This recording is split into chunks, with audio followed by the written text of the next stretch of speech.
भारत सरकार के माध्यम से पिछले 10 वर्षों के अंदर भारत के इतिहास में रोड एंड हाईवेज मंत्रालय का अपने आप में एक विशेष स्थान पूरे देश में बड़ा है।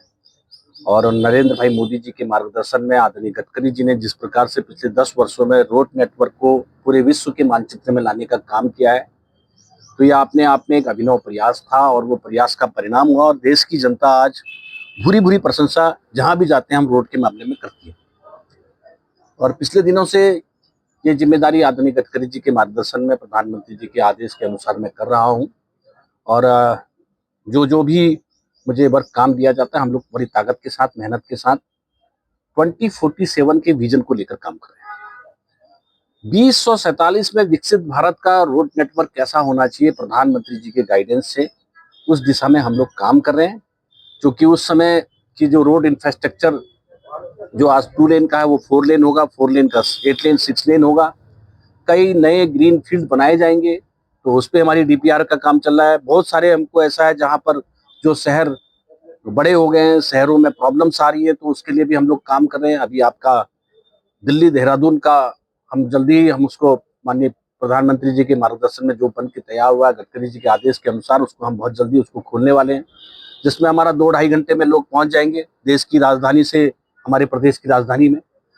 मगर उसके बाद ये जो प्रेशर होगा वो भी एक समस्या रहेगा, तो इसके लिए भी हम एक बाईपास मसूरी के लिए दे रहे हैं। ऐसे ही पूरे देहरादून के अंदर करीब 52 किलोमीटर का रिंग रोड की डीपीआर की भी काम चल रहा है, जिसमें 12 किलोमीटर हम सैंक्शन कर रहे हैं। ऐसे ही यहाँ से 4 धाम जाने वाले लोगों के लिए समस्या रहेगी, तो इसलिए नेपाली फार्म से लेकर के नटराज चौक और नटराज चौक से लेकर के टी वाला ढाल वाला पॉइंट तक हमारी डीपीआर रेडी है, हम उस पर भी काम कर रहे हैं। ऐसे ही जो हमारे 4 धाम के साथ साथ हमारे मानसखंड के रोड हैं, जो हमारा काठगोदाम से लेकर के जोलीकोट होते हुए, भवाली होते हुए, अल्मोड़ा, रानीखेत, मचखाली, दौराहाट, चकोटिया होते हुए उसको कर्णप्रयाग, उसको भी 2 लेन कर रहे हैं। उसके 2 लेन पे काम चल रहा है। कैची का जो समस्या है, कैची के बाईपास पे काम कर रहे हैं, उसका भी हम डीपीआर सैंक्शन कर दिया है। उसका भी हमारा एक फॉरेस्ट क्लियरेंस था, वो फॉरेस्ट क्लियरेंस भी हो गया है। उसका एक बाईपास हमारा बन के तैयार होगा, जो भवाली सैनिटोरियम से उतर के नीचे अल्मोड़ा वाली रोड पे जाएगा। और जो भी हमारा ये 4 धाम, मानसखंड, केदारखंड और जहां जहां पर भी हमारा टूरिस्ट बढ़ रहा है, और हमारा बहुत अच्छा है कि आदि कैलाश तक हमने रोड दे दी। प्रधानमंत्री जी के आगमन के बाद वहां टूरिस्ट बढ़ा है। अभी पिछले दिनों हमारे राष्ट्रीय अध्यक्ष नड्डा जी और मैं स्वयं थे आदि कैलाश में।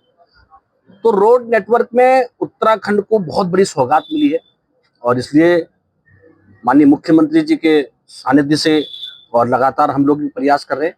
अब हम बहुत जल्दी हमारा जो है रोपवे का काम चालू हो जाएगा, और ये रोपवे हमारा केदारनाथ के लिए और हमारा हेमकुंड के लिए, दोनों जगह के लिए हमसे सैंक्शन किया, भारत सरकार के सहयोग से हुआ है।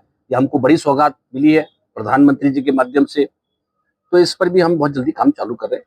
और ये अपने आप में बड़ा सौभाग्य है कि उत्तराखंड का रोड नेटवर्क, उत्तराखंड का रोपवे नेटवर्क, उत्तराखंड का रेलवे कनेक्टिंग, ये सारी चीजें हमको सौगात में मिली है। और उत्तराखंड राज्य की बेहतरी के लिए हमारे जिन लोगों ने, जिनकी मंशा थी कि उत्तराखंड राज्य टूरिज्म के सेक्टर में, तीर्थ के सेक्टर में, एजुकेशन के सेक्टर में, यहाँ के जो सौंदर्य है इसके सेक्टर में आगे बढ़े, तो इस दिशा में माननीय प्रधानमंत्री जी ने हमको ताकत प्रदान की है। इस ताकत का हम भरपूर उपयोग कर रहे हैं।